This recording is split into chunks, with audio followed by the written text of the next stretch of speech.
हैं खबर प्रयागराज से असबाबे हिंदुस्तान की। उत्तर प्रदेश प्रयागराज वार्ड नंबर 66 चकदौंदी से कर्मठ जुझारू संघर्षशील पार्षद पद प्रत्याशी एवं समाज सेवी अशरफ सिद्दीकी कई वर्षों से समाज से जुड़कर गरीब असहाय की सेवा कर रहे हैं। उनका कहना है कि सर्वधर्म जाति के लोग हमारे लिए एक समान हैं और सभी की सेवा हेतु मैं समर्पित हूँ। क्षेत्र की समस्या बहुत है जिनका निदान करने हेतु चुनाव लड़ रहा हूँ। एक वार्ता में अशरफ ने जनता से निवेदन व अपील की है कि एक मौका दे, मैं क्षेत्र की तस्वीर बदल दूंगा। प्रयागराज चकदौंदी वार्ड नंबर 66 के अशरफ सिद्दीकी आज हमारे साथ हैं, जो काफी समय से यहाँ पर अपनी क्षेत्र की जनता की सेवा कर रहे हैं। आज इनका चुनावी मुद्दा क्या होगा ये स्वयं बताएंगे। क्या है चुनावी मुद्दा? हमारा चुनावी मुद्दा जो भी है वो गरीब आवाम के लिए है। मैंने हमेशा गरीब आवाम की सेवा की है, इसीलिए आज सभी के दिलों में बसता हूँ। आप कहीं भी जाएंगे क्षेत्र में, हमारी विकास का नाम जब आएगा तो मोहम्मद अशरफ सिद्दीकी का नाम आएगा और किसी का नहीं, क्योंकि मैंने लगातार निरंतर प्रयास किया है। सिर्फ चुनाव के वक्त आने वाला प्रत्याशी नहीं हूँ। ये चकदौंदी वार्ड नंबर 66 की जनता बहुत अच्छे से जानती है और मेरे किए गए विकास कार्यों को भी जानती है। अच्छा, ये बताइए, आप चुनाव यहाँ क्षेत्र में लड़ रहे हैं, जनता से आप जाकर जनसंपर्क भी किया होगा, है ना? जी। आपको जनता ने क्या समस्याएं अपनी बताई?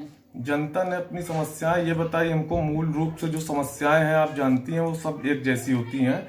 जैसे नगर निगम की नाली नहीं है, कनेक्शन नहीं है, सीवर लाइन नहीं है लोगों के घर में, उससे पानी भर जाता है सीवर का और गंदा पानी आता है, इसकी समस्या बताई है लोगों ने। और भी स्ट्रीट लाइटों की समस्या बताई है और विधवा पेंशन, और ये सब करने के लिए एक जो है सिस्टम नहीं है, इसलिए महिलाएं बहुत ज्यादा परेशान है, पुरुष भी परेशान है। और लोगों को अभी डेंगू आया, उसमें भी बहुत दिक्कत हुई। मैंने फॉगिंग कराया चारों तरफ क्षेत्र में। मैं कोई दिखावा नहीं करता, जो है मैं लोगों के सेवा करना चाहता हूँ, वो भी एकदम मन से करना चाहता हूँ। मैं चुनाव के बारे में सोचता भी नहीं हूँ, क्योंकि चुनाव अपनी जगह पे लोगों की सेवा दिल से की जाती है, दिखावा नहीं करता हूँ मैं। जी। अच्छा, ये बताइए, सबसे पहले कौन सा कार्य करना चाहेंगे यदि आप चुनाव जीतते तो? अगर मैं वार्ड नंबर 66 से चुनाव जीतता हूं तो सबसे पहले मैं जितनी भी सीवर लाइन का कनेक्शन नहीं है और जहां पे बिजली के खंभे नहीं पहुंचे हैं, हमारे क्षेत्र में सबसे बड़ी समस्या इन्हीं दो चीजों की है और मैं इन्हीं दो चीजों को सबसे पहले करना चाहूंगा। और साफ सफाई क्षेत्र में बढ़िया से हो, इसके लिए भी मैं करना चाहूंगा, सबसे ज्यादा प्रयास करूंगा। यहाँ से काफी प्रत्याशी चुनाव मैदान में हैं जी। आप उनसे कैसे मुकाबला करेंगे? मेरा मुकाबला किससे है किससे नहीं मैं ध्यान नहीं देता, मेरा मुकाबला खुद से है। और मैं चाहता हूं कि मैं अपना चुनाव देखूं, मुझसे किससे लड़ाई है, बीजेपी आती है कि कांग्रेस आती है, इससे मुझको मतलब नहीं। मैं अपने विकास कार्यों पे आया हूं वोट मांगने। जनता को अगर मेरे अंदर थोड़ी सी सच्चाई लगेगी, जनता मुझको वोट करेगी, मुझको पूरा भरोसा है। कितने दिनों से समाज सेवा से जुड़ करके? समाज सेवा से मैं पिछले 15 वर्षों से निरंतर कर रहा हूँ। आप लोग किसी भी मीडिया अखबार चैनल के हैं, बहुत सम्मानित लोग हैं आप, ये समझिए चौथा स्तंभ है आप लोग। और इसमें जो है कोई वो नहीं है, जो है आप लोग जो दिखते हैं वो सच्चाई लिखते हैं, देश के लिए, प्रदेश की खुशहाली की बात लिखते हैं। और आप पता करेंगे तो पता चल जाएगा, मोहम्मद अशरफ ने हमेशा विकास के कार्य किया है। आप जनता से क्या अपील करना चाहेंगे? जनता से मैं यही अपील करना चाहता हूं कि आप लोग अपने संयम से सोच के और 5 सालों की दिक्कतों को सोच के वोट करिएगा, क्योंकि बहुत से लोग सिर्फ चुनावी महीने में आते हैं और चले जाते हैं। इस बात का विशेष रूप से ध्यान आप लोगों को देना पड़ेगा, नहीं तो बाद में आप फिर पछताएंगे। जिस तरह से निरंतर पिछले कई वर्षों से आप लोग परेशान हो रहे हैं, वो मैं नहीं चाहता हूं, क्योंकि चुनाव एक दिन वोट लेके लोग चले जाएंगे।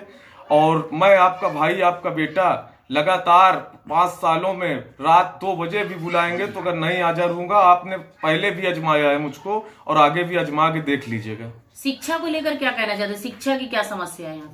शिक्षा की बहुत ही समस्याएं हैं। यहाँ प्राइवेट स्कूल ज्यादा है? प्राइवेट स्कूल जाता है, बहुत से गरीब बच्चे हैं जिनको शिक्षा में दिक्कत होती है। और हमारे यहाँ नगर पालिका स्कूल है, उसमें भी खाने की उत्तम व्यवस्था बस कागजों पे होती है।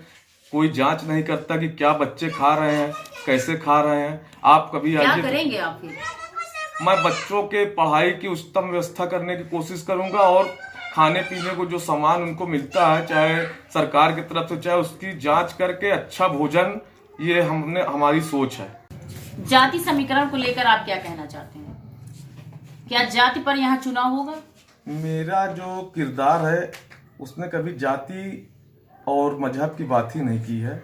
मेरे लिए सब लोग एक बराबर हैं और हर आदमी मुझ पर विश्वास करता है, चाहे वो किसी भी जाति का हो। दलित बस्ती है हमारे बगल में, फाटक पे है, मलारा फाटक पे। उसकी तो मैंने सोच रखा है कि मैं उसकी तस्वीर बदल दूंगा, इतना विकास उस जगह पे करूंगा। वो बेचारे सिर्फ वोट देने के टाइम लोगों को याद आते हैं। बताइए हमारे लोकतंत्र में ये ठीक है? लोकतंत्र में ये होना चाहिए, उनका भी बराबरी का हक मिलना चाहिए उनको। उनके यहाँ सीवर लाइन नहीं है, पाइपलाइन नहीं है, खड़ंजा नहीं है, कोई उनका हक बोलने वाला नहीं है। मतलब क्या गरीब की कोई इज्जत नहीं है? उसके लिए क्या सोलिंग नहीं बिछ सकती? पाइपलाइन नहीं हो सकता उसके घर? मैं अगर सभासद बनता हूं तो मेरी प्राथमिकता रहेगी, सबसे पहले दलित बस्ती का उद्धार करूंगा, उसके बाद किसी और काम में लगूंगा। क्योंकि दलित मुस्लिम भाई भाई, हिंदू मुस्लिम भाई भाई, सारी जाति मेरे लिए एक बराबर है, सारे मजहब एक बराबर है। मुझको जो प्यार अपने लोगों से मिलता है उतना ही प्यार मुझको प्रयागपुरम से मिलता है, उतना ही प्यार मुझको कालीबाड़ी से मिलता है, उतना ही प्यार मुझे चकदोंदी कसाई मोहल्ले से मिलता है, उतना ही प्यार मुझे अम्बेडकर नगर से मिलता है। कोई फर्क नहीं पाएंगे आप कभी मेरे प्यार में। उतना ही प्यार मुझे जमीर नगर से मिलता है। मोहम्मद अशरफ सिद्दीकी, प्रत्याशी वार्ड नंबर 66 चकदोंदी, विकास के वास्ते अशरफ के रास्ते। सभी खबरों को देखने के लिए जुड़े रहिए असबाबे हिंदुस्तान न्यूज चैनल से।